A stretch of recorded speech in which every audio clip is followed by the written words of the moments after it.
Bíblia, para quem conhece o texto da palavra de Deus, já tem conhecimento desse texto aqui. Então, em Gênesis 3, vou ler a partir do versículo 1. Diz assim: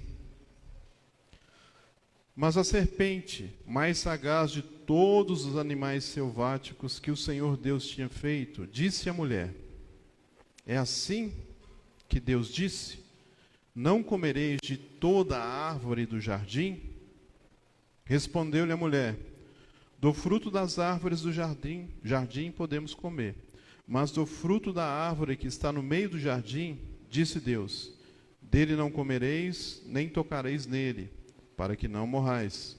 Então a serpente disse à mulher: É certo que não morrereis, porque Deus sabe que no dia em que dele comerdes, se vos abrirão os olhos, como Deus sereis conhecedores do bem e do mal.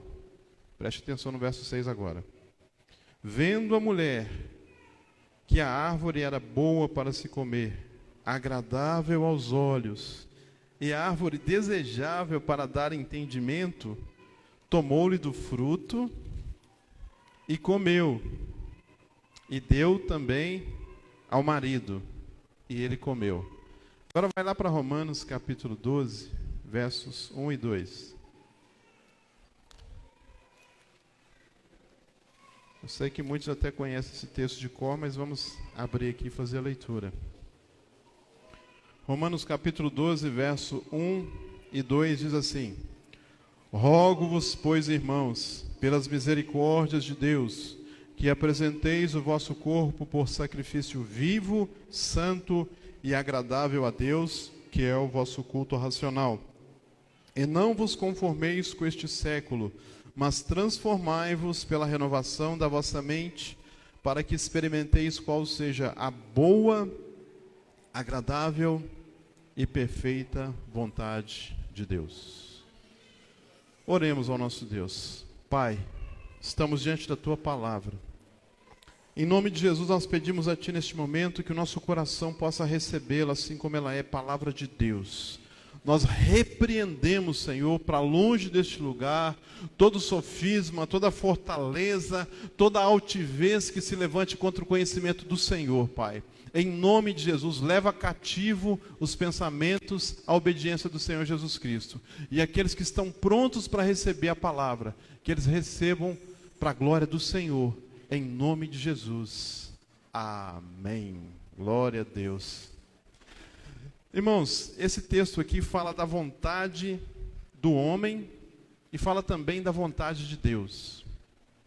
Há uma guerra, há uma luta interior que cada um aqui vive. A vontade da carne e a vontade do Espírito. Paulo vai dizer assim em Gálatas 5,16: Digo, porém, andai em espírito, e jamais satisfareis os desejos da carne. Porque a carne milita contra o espírito. Eles são opostos. Eles vão lutar entre si. E é interessante que no texto de Gênesis, nós vemos ali onde o primeiro pecado acontece. Deus, depois de ter criado Adão e Eva, a primeira coisa que Deus faz é abençoá-los. Deus os abençoou. Irmãos, todos nós aqui, se quisermos crescer, se quisermos multiplicar, se quisermos povoar essa terra, nós precisamos da bênção do Senhor, amém? Porque a bênção do Senhor enriquece, e com ela não acrescenta dores, não tem desgosto. A bênção de Deus, ela traz alegria, amém? Irmãos, o que nós mais precisamos neste mundo é da bênção do Senhor. Quem tem a bênção de Deus tem tudo, amém? Você tem a bênção de Deus? Então dá um sorriso para o seu irmão e fala para ele assim: eu tenho a bênção de Deus na minha vida.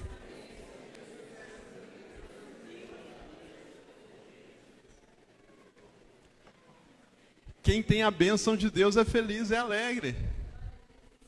Eu sei que no mundo a gente tem aflição, não é verdade?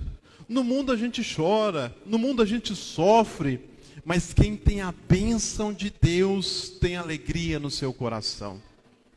Por mais que a gente passe por momentos difíceis, eu já passei por momentos muito dolorosos da minha vida, chorei, já fiquei assim, prostrado por um tempo, mas eu tenho a bênção de Deus na minha vida. E essa bênção me enriquece, não acrescenta dores, ela traz paz ao meu coração. E depois de Deus abençoar, dar essa ordem para o homem e a mulher crescer, multiplicar e encher a terra, no versículo 17 do capítulo 2, Deus fala assim para o homem: você pode comer de todas as frutas que estão no jardim, mas do fruto da árvore do conhecimento do bem e do mal, você não vai comer dele. Porque no dia em que você comer dele, certamente morrerás. Era uma ordem de Deus. Não come daquele fruto ali. Porque se você comer, você morre. E é interessante que, se você continuar lendo o capítulo 3 do livro de Gênesis, no meio do jardim, bem no meio, certinho ali, tinha duas árvores. A árvore do conhecimento do bem e do mal e a árvore da vida. Qual foi o fruto que foi proibido pelo homem? Só o fruto do conhecimento do bem e do mal. Ou seja, o homem podia comer do fruto da árvore da vida, sim ou não? Então nós podemos dizer que no meio do jardim ali tinha duas árvores. Repita comigo: a árvore da vida e a árvore da morte. A árvore da vida, se o homem comesse, ele viveria eternamente. A árvore da morte limitaria a vida do homem. Essa árvore, chamada de árvore do conhecimento do bem e do mal, produzia morte na vida do homem. E aí nós vemos a serpente entrando na história. Cuidado com a serpente. Ela anda por aí. O diabo, vosso adversário, brama como um leão, buscando a quem possa tragar. Ele ruge, ele tenta nos espantar, ele quer nos destruir. E quando ele acha a brecha, ele destrói. Ah, mas eu não, eu sou crente, lavado pelo sangue do Senhor Jesus. Irmãos, Pedro era crente? Por que o diabo entrou nele então? Arreda Satanás, Jesus falou com ele. Irmãos, muitas pessoas estão na casa de Deus, mas não entenderam que há uma guerra, há uma luta, há um confronto espiritual. Satanás não desiste, ele sabe do seu destino. Ele sabe que um dia ele vai ser lançado no lago de fogo e enxofre. E ele quer levar o maior número de pessoas com ele. É por isso que eu falo nessa noite aqui sobre duas vontades que guerreiam dentro de você, que guerreiam dentro de mim. A vontade da carne, dos nossos desejos pecaminosos, e a vontade de Deus. Você que tem o Espírito Santo na sua vida, Deus, através do Espírito Santo, coloca em você um desejo de servi-lo, um desejo de buscá-lo, um desejo de adorá-lo. E aí quando a serpente, a mais sagaz dos animais que Deus tinha criado, ela aparece diante da mulher, a primeira coisa que ela faz, sabe o que é? Distorcer a palavra de Deus. É uma das táticas do diabo. Ele tenta distorcer. Sabia que uma meia-verdade é mais perigosa do que uma mentira? E a Bíblia diz que Satanás é o pai da mentira. Ele mente desde o princípio. Ele é mentiroso. Só que muitas vezes, para a mentira ser aceita, ela vem travestida de verdade. E aí como que essa serpente possuída por Satanás se apresenta a Eva? No versículo 1 que foi lido, diz ali: mas a serpente, a mais sagaz de todos os animais selváticos que o Senhor Deus tinha feito, disse à mulher: é assim que Deus disse? Não comereis de toda a árvore do jardim? Ou seja, usa o nome de Deus. Se apresenta a mulher falando de Deus. Mas quando vai ao centro da questão, fala assim: Deus falou foi assim? Você não vai comer de nenhum fruto dessas árvores? Ou seja, a serpente queria um diálogo com a mulher. não converse com a serpente. Amém? Não dê ouvidos à serpente. Irmãos, o diabo vai fazer propostas o tempo inteiro para nós, sim ou não? Propostas que parecem ser boas. Foi assim que Deus disse? A mulher podia dizer, não quero conversa, vai para lá. Te conheço não, sai para lá. Mas ela entrou no diálogo, falou assim, não, Deus não falou assim. Deus disse, foi assim, olha, você pode comer de todas as árvores, mas nessa ali, você não pode tocar e comer. Aí a mulher já acrescenta alguma coisa, né? Porque Deus falou, não podia comer. Ela fala, não pode tocar nem comer. Outra coisa que nós aprendemos com esse texto aqui, o pecado está ali, passa de largo. Você que tem tentação em alguma área da sua vida, foge. A Bíblia diz que eu tenho que fugir da tentação. Resistir o diabo, mas foge das ciladas. Lá em Provérbios vai dizer assim, o simples vê o mal, passa adiante e sofre a pena. O prudente passa de largo. Nós devemos passar de largo, irmãos. Porque uma vez que você entrou em diálogo com a serpente, começou a conversar, aí começa a tentação, queridos. E aí sempre que a serpente despertar em você um desejo, esse desejo vai parecer bom. Olha o que diz no verso 5. Porque Deus sabe que no dia em que você comer desse fruto, seus olhos se abrirão, e sereis como Deus, conhecedores do bem e do mal. A serpente despertou dentro de Eva um desejo. Falou assim, olha, Deus está querendo te enganar. Deus sabe que tem coisa boa ali naquele fruto. Deus sabe que se você comer, você vai ser como Ele. Qual foi o pecado que levou Satanás à queda? Que levou aquele querubim ungido da guarda a ser derrubado por terra? Querer ser como Deus. Sereis como Deus. Disse a serpente para Eva.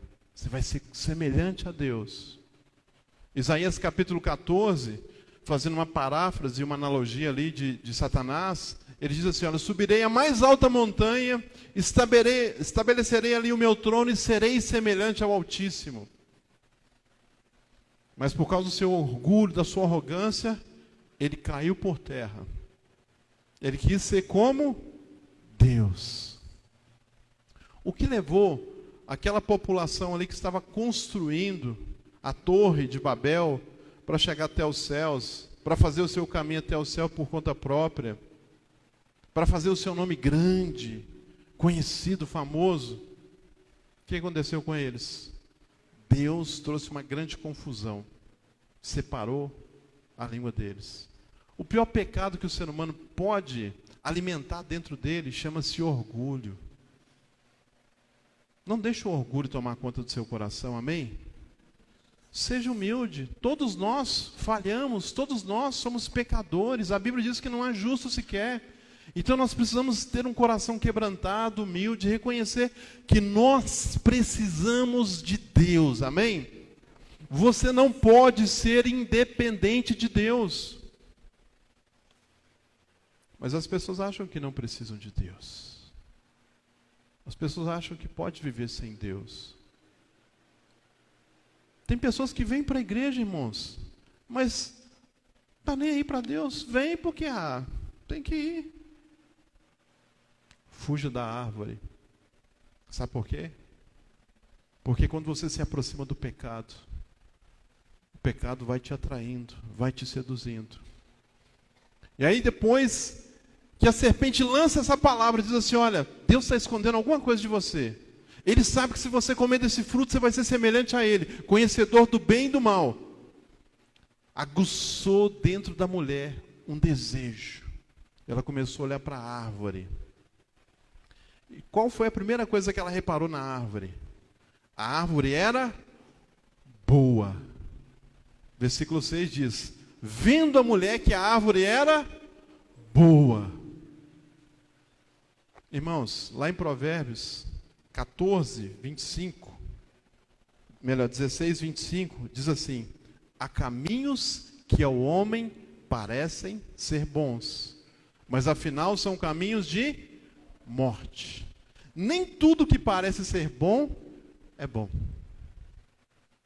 Há caminhos que parecem ser bons, mas afinal são caminhos de morte. A mulher reparou mais, viu que o fruto era desejável, enchia os olhos, desejável para se dar conhecimento. Ou seja, eu vou experimentar desse fruto e vou ser como Deus. Quantas pessoas olham para o fruto, cobiçam o fruto, comem o fruto, e qual que é o resultado? Morre. A mulher ficou olhando para o fruto, falou assim: olha que fruto bonito. O pessoal fala que era uma maçã, né? Olha que fruto agradável aos olhos, desejável para se dar conhecimento. A mulher foi lá e viu que era algo, despertou nela aquele desejo. Comeu. O pecado parece ser bom. E a princípio, né, tem sabor de mel. Mas no final, tem gosto de fel. Quantas pessoas têm experimentado? Fala, pastor, essa palavra aí não é para mim não. Eu sou crente já. Eu sou lavado e remido pelo sangue de Jesus. Irmãos, quantos crentes têm caído todos os dias? Quantos irmãos e irmãs que você viu um dia firme na presença de Deus e hoje não está mais? Sabe por quê? Seguiram a sua própria vontade, seguiram os seus próprios desejos, alimentaram a sua própria cobiça. A palavra de Deus diz lá em João, 1 João, capítulo 2, verso 15 em diante, irmãos, fala assim, ó: não ameis o mundo, nem o que há no mundo, pois tudo o que há no mundo, a concupiscência, o desejo, a cobiça da carne, a concupiscência dos olhos. O que a serpente colocou dentro de Eva? Olha, aquela cobiça, aquele desejo por comer do fruto. Deus tinha falado, não come, mas a serpente conseguiu instigar Eva a olhar para o fruto, a cobiçar o fruto. A concupiscência da carne, a concupiscência dos olhos e a soberba da vida. Ou seja, uma vez que Eva comesse daquele fruto, ela se tornaria independente de Deus.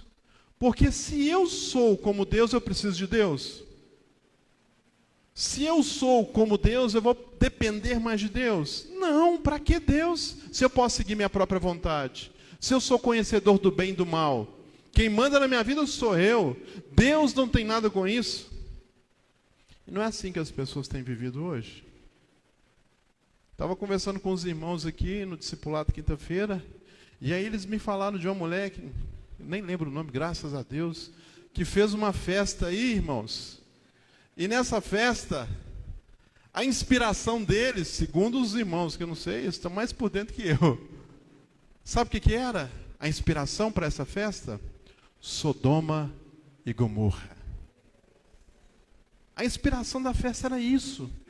E tinha de tudo que não presta lá. Sexo anal, homem com homem, mulher com mulher. O marido levava a mulher e trocava com outro. E por aí vai. O que aconteceu com Sodoma e Gomorra? Quem sabe? Levanta a mão assim. O que aconteceu com Sodoma e Gomorra?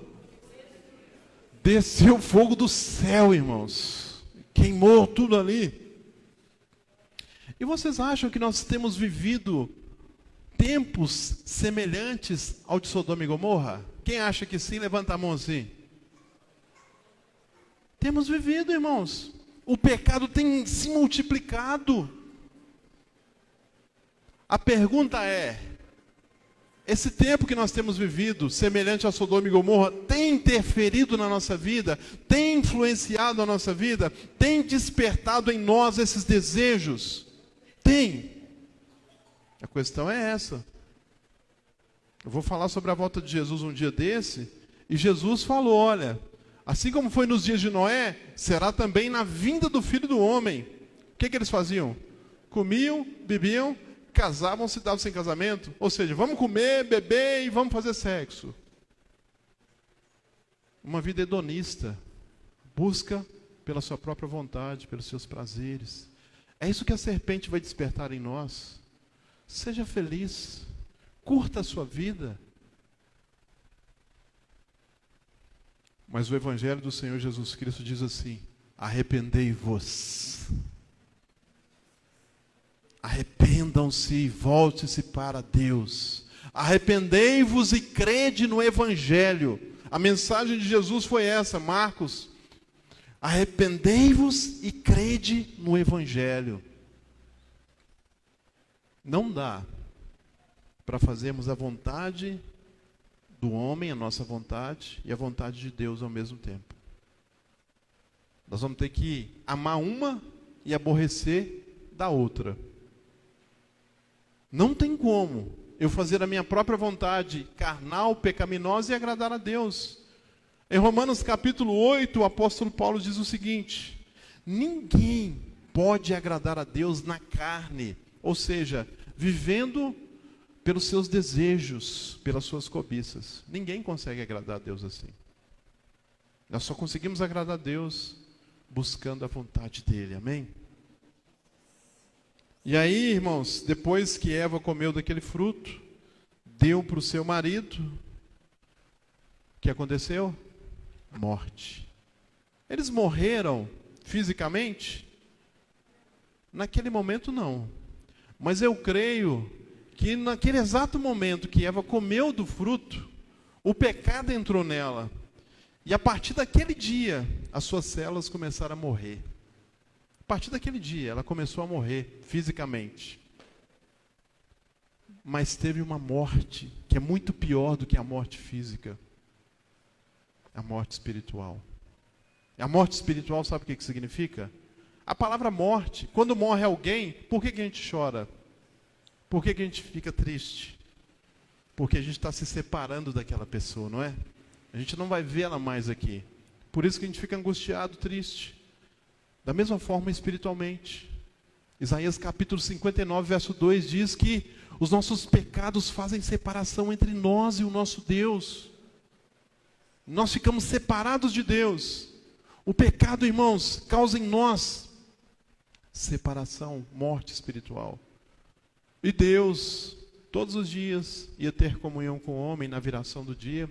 Quando ele chega para procurar Adão, e chama Adão, ele chamava os dois de Adão. Aí depois você lê o capítulo 4 e 5, você vai ver isso. Vai procurar onde eles estão? Atrás da moita, escondido.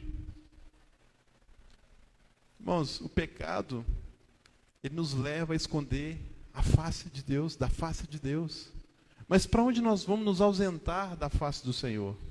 Se a gente subir até os céus, Ele está ali. Se a gente esconder no mais profundo abismo, ali os olhos dele vão nos contemplar também. E Adão sai todo constrangido de trás da árvore, com uma roupinha de figueira tampando o seu sexo. Até quantos dias dura uma roupa de figueira? Deus teve que matar um animal ali para cobrir a vergonha de Adão, cobrir a nudez de Adão. Sabe por quê? Adão e Eva, irmãos, não se envergonhavam na presença de Deus, mesmo estando nus. Eles não tinham essa contaminação do pecado, eles viviam ali livres. Mas quando o pecado entrou, a maldade entrou, a cobiça entrou, e aí eles ficaram constrangidos de estar nu. Eles não se envergonhavam um diante do outro. Só depois do pecado que veio esse medo, veio essa vergonha. Eu quero dizer para você que o pecado não compensa, amém? O pecado causa vergonha, o pecado causa medo, o pecado causa constrangimento. Agora tem um grande problema, que as pessoas que vivem pecando, elas vão perdendo esse medo, elas vão perdendo a vergonha, elas vão perdendo o constrangimento e vão fazendo coisas cada vez piores. Meu avô dizia, o homem quando tem vergonha na cara é difícil dele viver. Depois que perde, fica fácil. Não é? As pessoas depois que perdem a vergonha não estão nem aí para nada. Só que tem um porém. O cálice vai enchendo. Imagine que essa taça aqui é uma taça que cada vez que nós pecamos, uma gotinha vai entrando para dentro da taça. Vai entrando para dentro da taça. Um dia, se nós não nos arrependermos, confessarmos os nossos pecados, o que vai acontecer com essa taça? Transbordar. A taça transborda um dia. E aí Deus derrama a sua ira. Foi isso que aconteceu nos dias de Noé, no tempo do dilúvio. A maldade se multiplicou tanto que transbordou de tanto pecado que tinha. Deus teve que mandar juízo. Foi isso que aconteceu nos dias de Sodoma e Gomorra. Era tanto pecado, era tanta maldade, que transbordou. Deus julgou aquela geração. E assim que vai ser também na vinda de Cristo. Vocês acham que a taça está enchendo? A gente olha para o cenário da nação. Tanta injustiça, não é verdade? Tanta maldade. O amor se esfriando de muitos. A maldade se multiplicando. Um esfriamento na fé de muitos crentes, irmãos. Os crentes não têm mais fervor em adorar a Deus. Muitos vêm para a igreja, ficam indiferentes. Às vezes dentro da igreja eu acho uma vergonha as pessoas virem para a igreja, às vezes trazer celular e ficar o tempo inteiro com o celular na mão olhando. Não é uma vergonha isso, irmãos?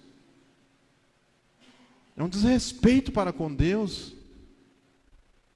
Se nós viemos para este lugar, é porque nós queremos ouvir Deus, nós queremos ver Deus se manifestando na nossa vida. E muitas vezes a gente já acostumou, vai se tornando indiferente, e o cálice vai enchendo. Chega uma hora que transborda. A gente não entende, não, por que fulano desviou? Ninguém desvia de um dia para o outro, não, sabia? Isso é um processo. O cálice vai enchendo, vai pingando. A pessoa se torna indiferente um dia, outro, e não leva Deus a sério. Quando assusta, sabe o que acontece? Está nem aí para Deus, não quer vir buscar a Deus mais. Essa é a vontade do homem. O pecado nos leva à morte espiritual. Mas aí nós vamos para Romanos capítulo 12, verso 1 e 2. Paulo faz um rogo para a igreja. Paulo faz um apelo para a igreja. E eu quero fazer esse apelo para nós nessa noite, em nome de Jesus, amém?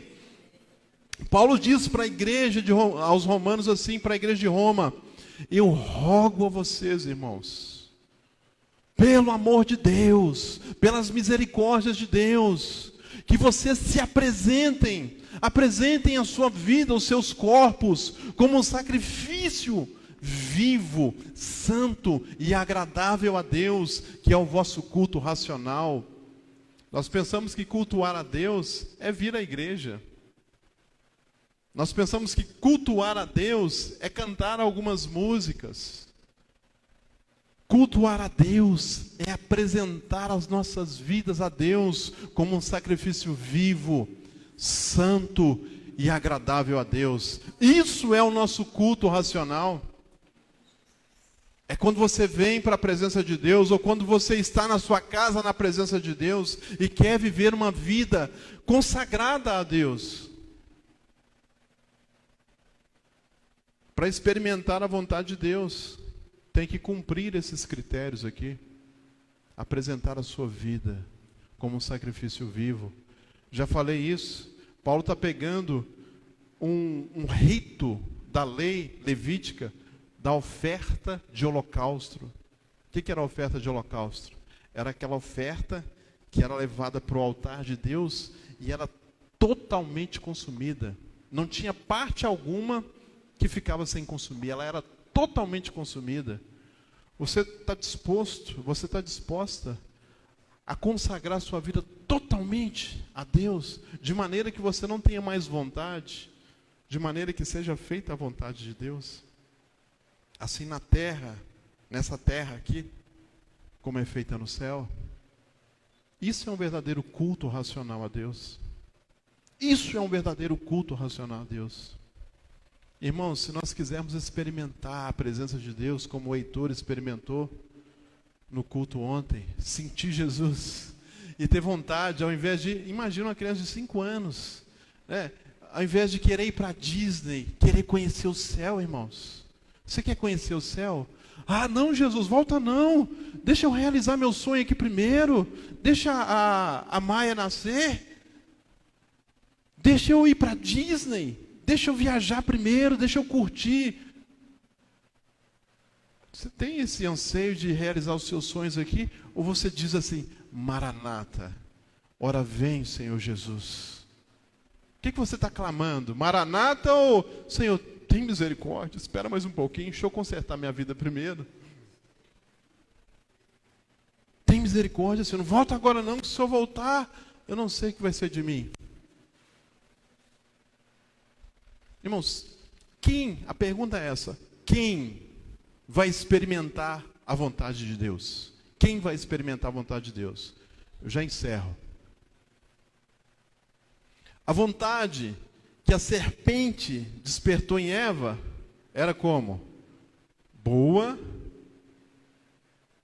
para a carne, agradável para dar conhecimento e desejável. Vai saciar meus desejos da carne. Vou ficar satisfeito carnalmente. Você está satisfeito carnalmente? Sua carne está bem satisfeita? Como é que está? E o seu espírito? A vontade de Deus, ao contrário da vontade da carne, ela é boa, ela é agradável e ela é perfeita. Ela é mais que desejável, ela é perfeita.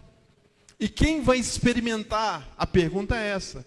Quem de coração aí deseja experimentar essa vontade boa, agradável e perfeita? Levanta a mão assim. Então, aqui fala de 4 tipos de atitudes que nós devemos ter para experimentar. Primeiro, o crente consagrado vai experimentar essa vontade. Quando fala de consagração, fala de santificação. Apresentar nossos corpos como sacrifício vivo, santo e agradável a Deus, está falando de você se consagrar no seu dia a dia, meus irmãos. É você abandonar o pecado, é você guardar os seus olhos, guardar os seus ouvidos, é você não deixar se corromper por este mundo. Santificação, irmãos. Consagrar. Estar com Deus. Consagrar é estar com Deus. Consagrado, você está com Deus, você anseia Deus, você deseja Deus. Tem crente consagrado aqui essa noite? Tem crente que está se consagrando, está se dedicando a Deus, se consagrando em oração, se consagrando na palavra, se consagrando em jejum, se consagrando na comunhão, nas palavras que saem da sua boca, nos seus pensamentos, nas suas atitudes. É isso que Deus espera de nós, consagração. A palavra de Deus diz que nós devemos brilhar como luzeiros no mundo de trevas. Precisamos nos consagrar a Deus, amém? Segunda atitude, irmãos, é ser inconformado. Não basta ser consagrado, tem que ser inconformado. E não vos conformeis, não tomem a forma deste mundo. Eu sei que a maioria aí deve ter acompanhado pelo menos alguma notícia sobre a Copa do Mundo. E lá, o país, Catar, é muito rigoroso com seus costumes, é muito rigoroso com a sua religião, com seus princípios. E eu vi a notícia de um jogador que queria entrar com uma braçadeira de capitão assim, com o símbolo LGBT, que ia mais, se eu não me engano é mais ou menos isso. E eles não permitiram, porque ela é contra a lei deles. Da prisão lá, entendeu? Irmãos, eu não quero entrar em discussão a respeito de nenhuma polêmica aqui, mas nós cristãos somos muito frouxos com os nossos princípios, sim ou não? Nós falamos que somos santos, que somos separados para Deus, Mas tem muitos que, não, essa musiquinha aqui que eu canto, que eu toco, não tem nada a ver, não.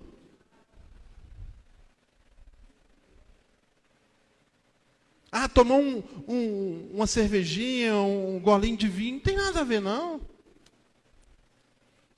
Pode não ter para você, para mim tem. Eu até respeito se você toma uma lá, escondidinho, você, sua família, tem problema. Para você não tem não, mas para mim tem. Sabe por quê? Eu não vivo mais para mim. Eu vivo para Deus. E não é fácil o que eu estou falando aqui não, irmãos. Se tem uma das paixões que eu tenho, é música. Abandonar Pink Floyd, Led Zeppelin, Metallica, Iron Maiden, Black Sabbath, para mim foi um sacrifício. Foi um sacrifício. Sabe por quê?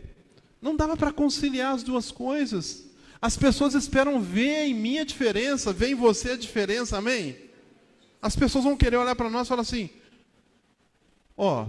é crente, mas o que ele está fazendo ali não convém. Todas as coisas me são lícitas, mas nem todas me convêm. Todas as coisas me são lícitas, mas não vou me deixar dominar por nenhuma delas. Nós não levamos muito a sério a palavra de Deus, irmãos.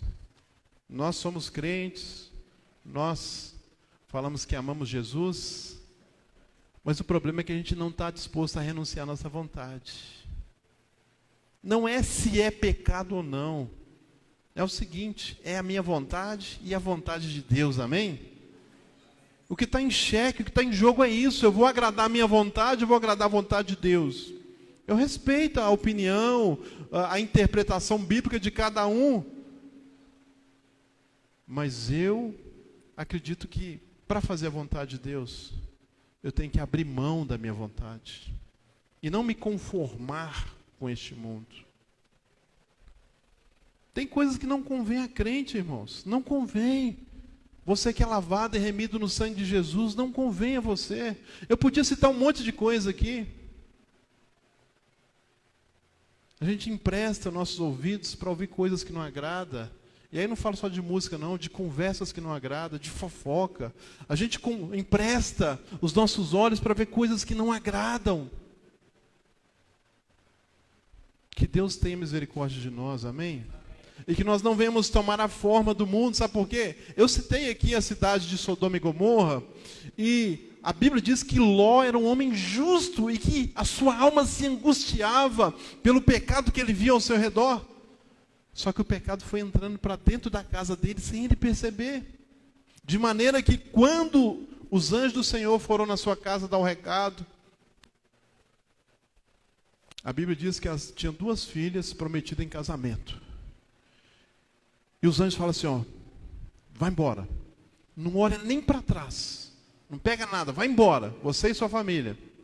Eu não sei se os genros estavam lá no dia que os anjos foram dar a notícia, mas deve ter caído nos ouvidos deles. Quando Ló saiu Ló e quem?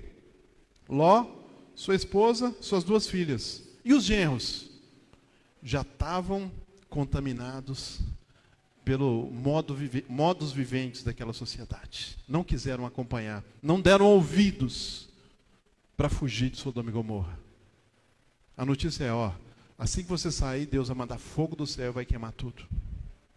E aí, irmãos, Ló vai saindo, e a ordem era, não olha para trás. Não olha para trás. Se olhar para trás, vai ter juízo. Aí eu imagino Ló, apavorado, subindo a montanha junto com as suas filhas, e a mulher pensando, ai, minha casa, ai, minhas amigas. Isso aí é o que estou pensando, tá? Não está escrito na Bíblia, não. Mas, de certa forma, o coração dela estava lá, naquela cidade ainda. E o que ela faz? Olhou para trás, virou estátua de sal. Subiu a montanha, lá no alto, Ló e suas 2 filhas. Aí elas têm uma ideia, pensam assim, poxa vida, Só tem nós e o nosso pai, não tem homem para nós aqui, nós vamos ficar sem filho, vamos ficar sem descendência, o nosso pai tem que ter filho. O que é que elas fazem? Embebedam do pai. Repara na Bíblia, não sei se já reparou nisso, mas já reparou que bebida e sexo está sempre lado a lado? Lembra quando o Noé tomou umas lá? O filho dele foi lá e viu a nudez dele. Está sempre relacionado a sexualidade com a pessoa tomar umas, né? Já viu quando a pessoa toma umas, ela fica mais assim, e aí começa a dar em cima dos outros, não é? Eu sei que você já, né, passou por isso aí. E aí o que aconteceu? As filhas de Ló embriagaram ele, uma foi lá e deitou com ele numa noite, depois passou uns dias, a outra foi lá e deitou, as duas engravidaram. Aí vieram quem? Os moabitas e os amonitas. Sabe quem foram os moabitas e os amonitas? Tropeços na vida dos filhos de Israel. Virou tropeço. Tanto Moabe como Amon viraram um tropeço, inimigo de Israel, do povo de Deus. Deus não estava naquilo ali.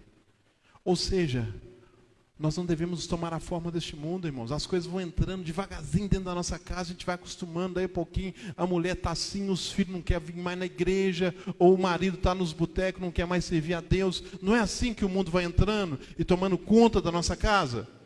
É por isso, irmãos, que eu admiro, sinceramente eu admiro esses crentes radical, tipo Deus é amor. Tem um vizinho da minha mãe lá que, eu acho que quando ele eu acho que quando ele vai fazer sexo, ele deve apagar as luzes todas lá. Porque eu nunca vi ele de short, nunca vi. É uma pessoa firme naquilo que ele acredita. Eu sei que isso é questão de costume, né? Eu uso bermuda, eu uso short, eu jogo futebol, eu assisto televisão. Mas a gente vai acostumando com muita coisa, não é? Vai liberando muita coisa aí a pouquinho, irmãos. A gente está conversando igual mundano, está fazendo coisa igual pessoas que não temem a Deus. É tempo de inconformar-se com o mundo, amém? E não vos conformeis com este mundo. Quem que é que vai experimentar a vontade de Deus? O crente transformado.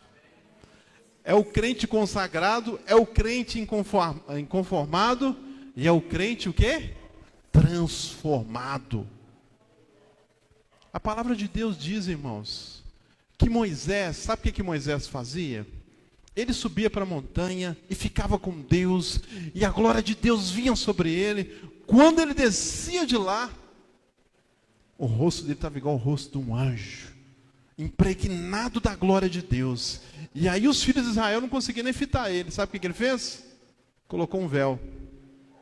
E aquele véu ali significa duas coisas. Nós estudamos essa lição aqui, quinta-feira no discipulado. Primeiro, aquele véu escondia quando a glória se desvanecia. E aí Moisés acostumou com o véu, acostumou com a máscara. Tem muito crente, irmãos, vivendo de glória passada. Um dia, né, eu fui lá na Assembleia de Deus, e aí a gente estava apresentando o teatro, a palavra foi bênção, o Heitor chorou, e eu senti a presença de Deus. Imagina se daqui a 5, 10 anos a Nayara estiver vivendo dessa glória. Meu Deus, quantos crentes estão vivendo a glória lá de... aquele dia. Irmãos, a palavra de Deus diz que nós somos transformados de glória em glória. Aquela glória passada já foi. Deus tem uma glória nova para nós hoje, irmãos. A glória de ontem foi de ontem. A glória de hoje é outra que Deus quer derramar sobre nós. Mas para isso, você não deve se conformar. Para isso, você tem que ser transformado. E por fim, quem vai experimentar a boa, agradável e perfeita vontade de Deus? É o crente renovado. Mas transformai-vos pela renovação da vossa mente. Aí vocês vão experimentar qual seja a boa, agradável e perfeita vontade de Deus. Que Deus te renove nessa noite em nome de Jesus. Que a presença de Deus possa renovar a sua vida nessa noite, em nome de Jesus. Para você que está com o seu coração sedento, para você que se sente seca na presença de Deus, há muito tempo não sente a presença de Deus, Deus pode renovar nessa noite. O Espírito Santo pode renovar nessa noite. Você precisa apenas ansiar. Se você está magoado, chateada com alguma coisa, libera perdão, senão você morre espiritualmente. Libera perdão, não deixa a amargura tomar conta do seu coração. Eu vejo pessoas aqui nessa noite amarguradas. Fechou o coração. Uma decepção fechou seu coração. Deus está me mostrando isso aqui. Poucas vezes eu falo isso. E quando eu falo porque Deus está mostrando mesmo. Eu não vou apontar ninguém, você sabe como está seu coração. Você precisa abrir seu coração para liberar perdão e ser liberto dessa amargura. Vamos ficar de pé em nome de Jesus? Nós já vamos orar. Eu não quero que ninguém saia aqui dessa noite sem ser renovado pela presença de Deus, sem ser renovado pelo Espírito Santo. E o primeiro apelo que eu faço é para essas pessoas que estão amarguradas, essas pessoas que de alguma forma foram frustradas, decepcionadas, ouviram alguma coisa, a situação fechou seu coração. Deus quer quebrantar você nessa noite. Deus quer que você libere perdão para você ser transformado e renovado em nome de Jesus. Então nesse momento eu quero que todos, em nome de Jesus, fechem os olhos, para que ninguém fique olhando um para o outro, para saber o que o outro está pensando. Não, é você e Deus agora. E eu quero fazer esse primeiro apelo para você. O Espírito Santo está dirigindo essa palavra direto para você. Para você que está amargurado. Para você que está com o coração fechado. Eu peço a você agora que coloque a mão no seu coração. Deus quer trazer esse quebrantamento. E você começa a liberar perdão. Não importa quem te ofendeu, quem te magoou, se foi eu, se foi alguém dessa igreja aqui, que você libere perdão em nome de Jesus. Deus não pode liberar a bênção sobre a sua vida se você não liberar perdão. Assim como você foi perdoado por Deus, libere o perdão nessa noite, em nome de Jesus. Pai, eu não sei, Pai, o que ofendeu, o que feriu essa vida, Senhor. Mas nessa noite eu peço a Ti, Pai, em nome de Jesus, quebranta esse coração, Deus. Tira, Senhor, toda a dureza, Pai. Oh, Senhor, e que em nome de Jesus essa vida possa ser renovada, Senhor. Que ela possa liberar perdão hoje, nesse momento, Senhor. Tira, arranca essa raiz de amargura, arranca essa tristeza, Pai. E opera com o Teu poder, Senhor. Que essa vida possa sair daqui transformada, Pai. Renovada, Senhor. Se não, Pai, sou firme, Senhor, falando, Pai, de maneira mais clara a esse coração, Senhor, e que ela possa ter a sua vida transformada para a glória do Senhor, ó Pai, em nome de Jesus Cristo, ó Deus. Agora eu quero fazer um apelo para aqueles que querem de fato ser renovados. Vem aqui à frente, se você quer ser renovado, renovada em nome de Jesus. Vou fazer uma oração muito rápida, né? Eu não vou insistir muito, não. Eu já vou estar até orando, né? Aqueles que quiserem, vem logo, Senhor, em nome de Jesus. Eu estendo as minhas mãos agora sobre essas vidas que estão aqui, Pai, que precisam, Senhor, Senhor, receber esse renovo, Pai. Deus, tem vidas aqui que anseiam pela Tua presença, Pai. Pode chegar mais para frente aqui, irmãos, para os outros vir também. Em nome de Jesus, ó Pai, que a Tua mão santa se estenda sobre essas vidas, ó Deus. Tira a frieza do coração, Senhor. Tira, Senhor, Pai, tudo aquilo que está impedindo o Seu agir, o Seu operar, ó Pai. E que em nome de Jesus, cada uma dessas vidas possa sentir hoje o Seu toque, Pai, possa sentir hoje o Seu renovo, Pai. Aqueles, ó Deus, que anseiam, Pai, ter uma experiência nova, diferente, sobrenatural na Tua presença, Pai, que eles possam ser tocados pelo Teu Espírito, tocados pela Tua presença, e que o Senhor venha renová-los, ó Pai. A Tua palavra diz, ó Pai, que nós somos transformados de fé em fé, de glória em glória, Pai. Honra a fé desses irmãos, dessas irmãs que vieram aqui à frente, e derrama sobre eles a tua unção, Pai, ainda que nós não vejamos com os olhos da carne, Pai, eu creio pelo teu Espírito, Pai, eu creio pela fé, Senhor, que essas vidas serão renovadas, transformadas, e que elas sairão daqui, ó Pai, cheias da tua presença, Pai, para uma vida de adoração, Deus, e vão experimentar qual seja a sua boa, agradável e perfeita vontade em nome de Jesus. Você que veio aqui à frente, ore comigo assim: Senhor, eu estou aqui porque eu quero experimentar a tua vontade e não a minha. A tua vontade, boa, agradável e perfeita. Eu sei que eu vou sair daqui cheio da tua presença para viver a tua vontade, em nome de Jesus. Amém. Pode aplaudir o Senhor Jesus, glória a Deus. Pode voltar para o seu lugar.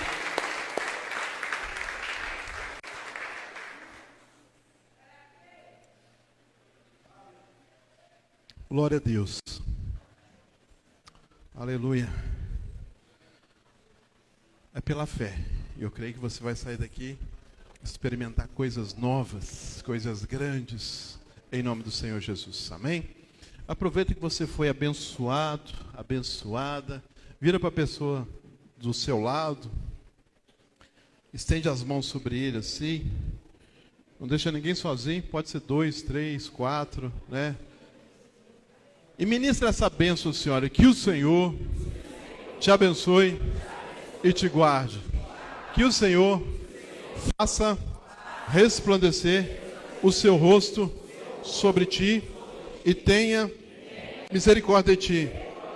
Que o Senhor sobre ti levante o seu rosto e te dê a paz. Vá em paz, Deus te abençoe, te dê uma semana de bênção, de vitória em nome de Jesus.